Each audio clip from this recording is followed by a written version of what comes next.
Assalamualaikum warahmatullahi sobatku dimanapun berada.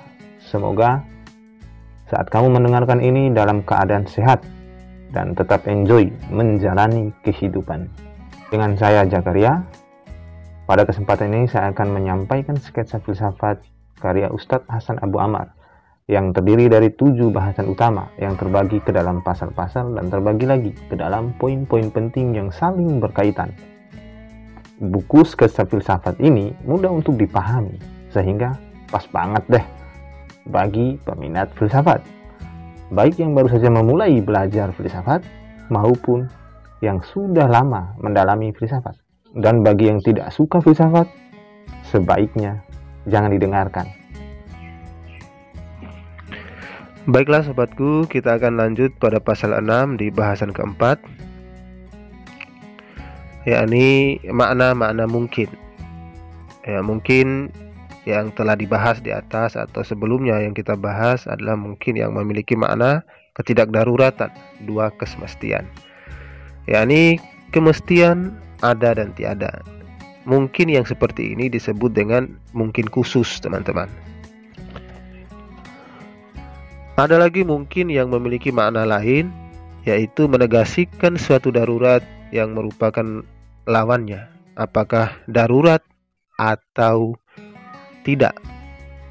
Misalnya dikatakan sesuatu itu mungkin saja ada, atau sesuatu itu mungkin saja terjadi, atau hal itu bisa saja mustahil.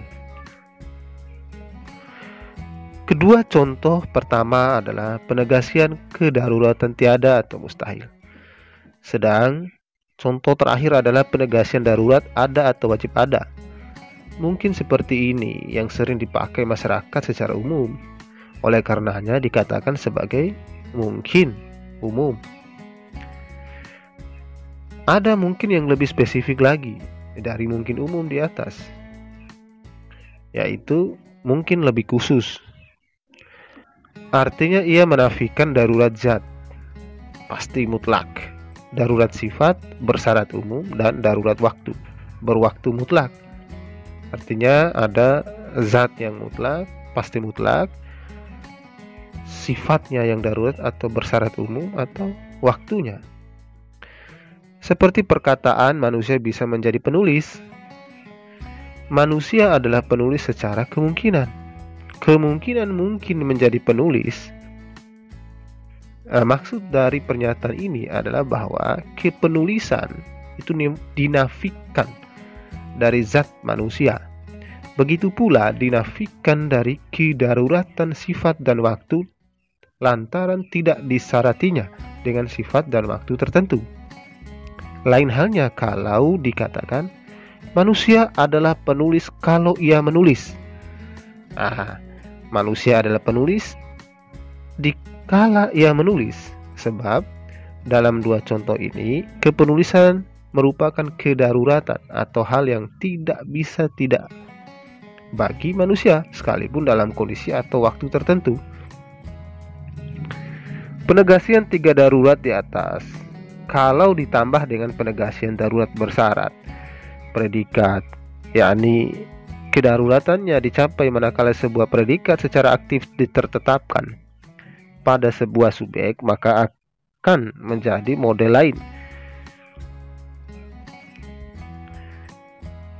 Model lain itu adalah bagi sebuah kemungkinan, gitu. Yang terakhir ini disebut dengan mungkin masa datang. Misalnya Joko besok adalah penulis secara kemungkinan. Proposisi ini menafikan kedaruratan kepenulisan dari Joko besok hari. Sebab kalau kepenulisan itu terjadi pada Joko, maka jelas bahwa kepenulisan itu merupakan kedaruratan dan tidak bisa tidak. Tapi karena kepenulisan itu baru akan terlihat besok, maka sekarang ia tidak darurat dan mesti. Oleh karenanya masih berupa kemungkinan. Kemungkinan ya besok Joko itu jadi penulis. Jadi proposisi di atas atau proposisi tadi adalah penegasian terhadap kedaruratan bersyarat predikat. Salah satu makna mungkin yang lain adalah penegasian terhadap darurat, tiada atau kemustahilan pada sisinya, yakni yang pengumpamaannya adalah adanya atau terjadinya, tidak melazimkan kemustahilan atau larangan yang mesti atau wajib, baik mustahil karena dirinya atau mustahil karena selainnya. Mungkin yang seperti ini disebut dengan mungkin terjadinya, seperti pernyataan hal itu tidak mustahil terjadi. Hal itu bisa saja terjadi. Kemungkinan model terakhir adalah kemungkinan potensial. Ketika sesuatu siap untuk menjadi sesuatu yang lain, maka ia memiliki hubungan dengan sesuatu yang lain tersebut dan juga memiliki hubungan dengan kesiapannya atau kepotensiannya itu sendiri. Misalnya mani, ia siap untuk menjadi manusia. Di sini dikatakan bahwa mani ini punya potensi untuk menjadi manusia. Ini dilihat dari hubungannya dengan manusia yang potensi. Sedang dilihat dari hubungannya dengan kepotensiannya dapat dikatakan bahwa manusia itu ada di mani secara kemungkinan. Atau manusia secara kemungkinan ada di dalam mani. Beda antara mungkin potensi dengan mungkin zati. Ya, mungkin zati adalah kalau mungkin zati melihat esensi dari sisi akal atau internal dan diambil dari sisi esensi sebagaimana ia atau sebagaimana zat dirinya secara murni.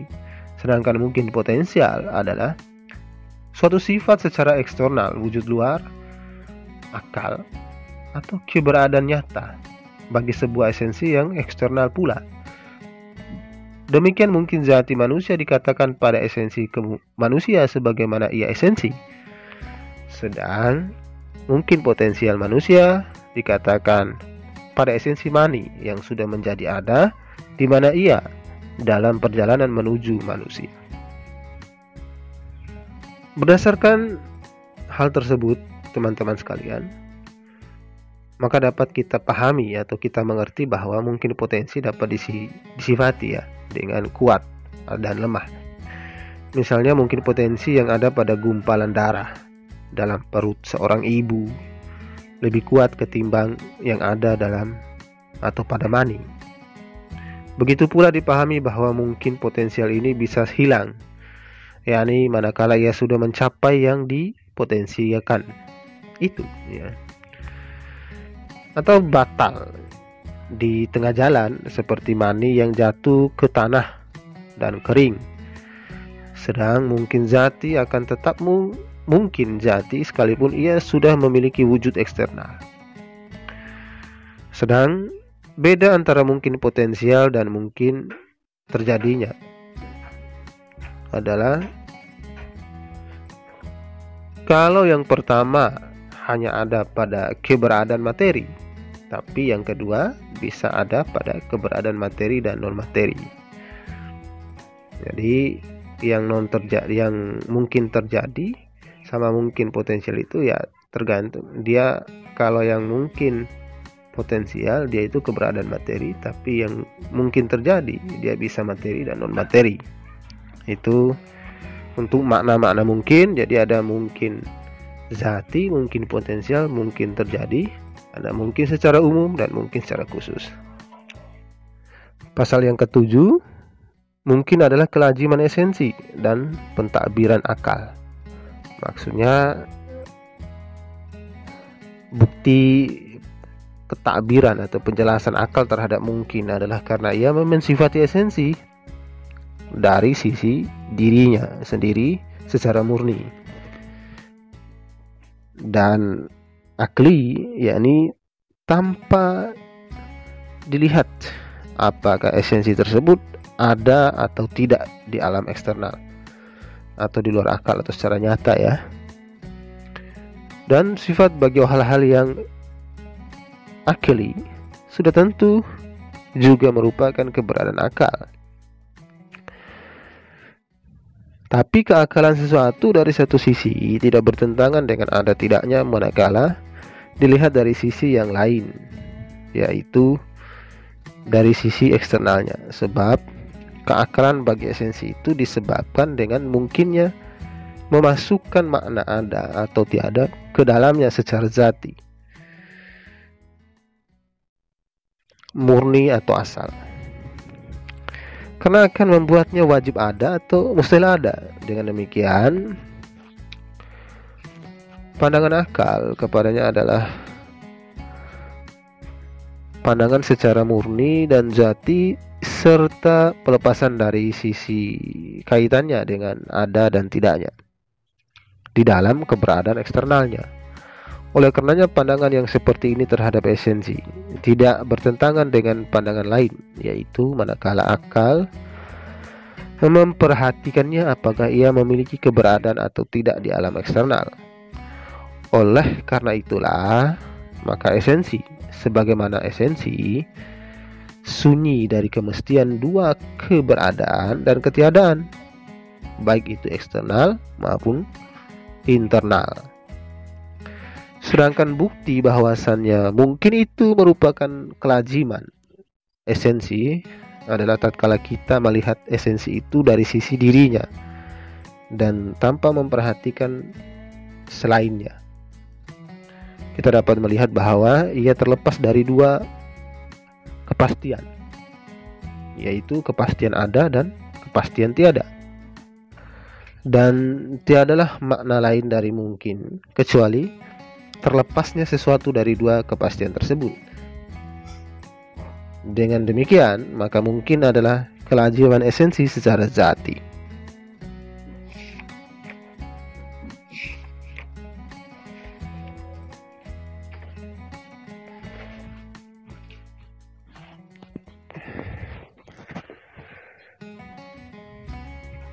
Pasal 8, perlunya mungkin pada sebab dan sebab keperluannya. Saya ulangi, perlunya mungkin pada sebab dan sebab keperluannya. Mengerti perlunya mungkin pada sebab atau mengerti pernyataan mungkin perlu kepada sebab untuk mencapai ada dan tiada adalah tergolong ilmu mudah. Yang pertama, di mana cukup dengan hanya membayangkan subjek, predikat, dan hubungan keduanya dapat meyakini kebenarannya, yakni yang membayangkan makna mungkin bahwasannya ia adalah berjarak sama antara ada dan tiada, dan membayangkan bahwa dia tidak berdaya mencapai salah satunya karena yang tak mungkin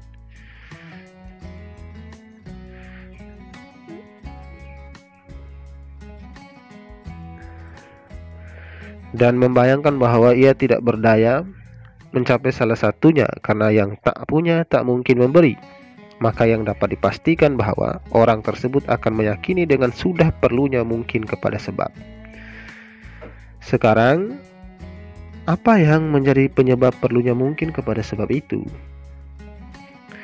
Ada yang menyatakan kemungkinannya dan ada juga yang menyatakan kejadiannya atau huduls. Tapi yang benar adalah yang pertama dengan dalil sebagai berikut.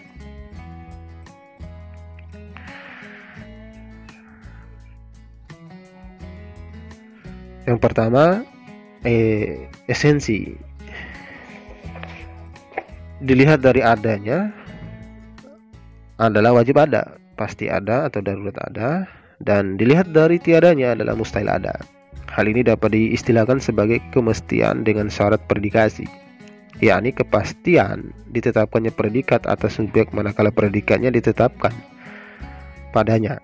Sementara kejadian esensi tak lain adalah terjadinya salah satu kepastian itu, yakni kepastian adanya setelah sebelumnya tidak ada, dan semua tahu bahwa kepastian atau kedaruratan dan kewajiban ada adalah ketidakperluan kepada sebab. Maksudnya sebab kejadian, ya bukan sebab kelanggenan. Dengan demikian maka kejadian tidak bisa dijadikan sebab bagi perlunya mungkin kepada sebab, dan tidak ada jalan lain kecuali menyatakan bahwa kemungkinan mungkinlah yang menjadi sebab bagi perlunya kepada sebab. Yang kedua sebagai dalil kita adalah esensi tidak mungkin ada kecuali diadakan oleh sebabnya. dan pengadaan sebab tidak mungkin terjadi kecuali kalau esensi itu sudah sampai ke tingkat wajib. Sementara kemestiannya ini tergantung kepada kewajiban sebabnya. Yang tak wajib tidak mungkin ada, sedang kewajiban sebab kepadanya bergantung pada kebutuhannya kepada hal tersebut, dan kebutuhan esensi timbul karena kemungkinannya itu. Sebab yang tak mungkin untuk ada dan tiada tidak akan pernah perlu kepada sebab. Dengan demikian maka sebab bagi perlunya esensi kepada sebab adalah kemungkinannya itu, bukan kejadian. Karena kalau kejadiannya yang terjadi sebab perlunya esensi kepada sebabnya, maka ia telah mendahului dirinya sendiri. Yang demikian ini karena ketika esensi perlu kepada sebab untuk ada, berarti ia belum ada. Sementara kalau dikatakan bahwa alasan perlunya kepada sebab adalah kejadiannya, maka berarti ia telah ada. Jadi ia mendahului dirinya sendiri, dan mendahului dirinya sendiri adalah mustahil adanya sebagaimana pengetahuan atau maklum kita. Ya, baiklah teman-teman, itulah pasal 6 sampai pasal 8. Semoga uraian bahasan 4 ini, sketsa filsafat, dapat bermanfaat dan dapat dimanfaatkan sebagai bahan telaah. Semoga kita semua tetap dilindungi Allah SWT. Akhir kalam, billahi taufik wal hidayah. Wassalamualaikum warahmatullahi wabarakatuh.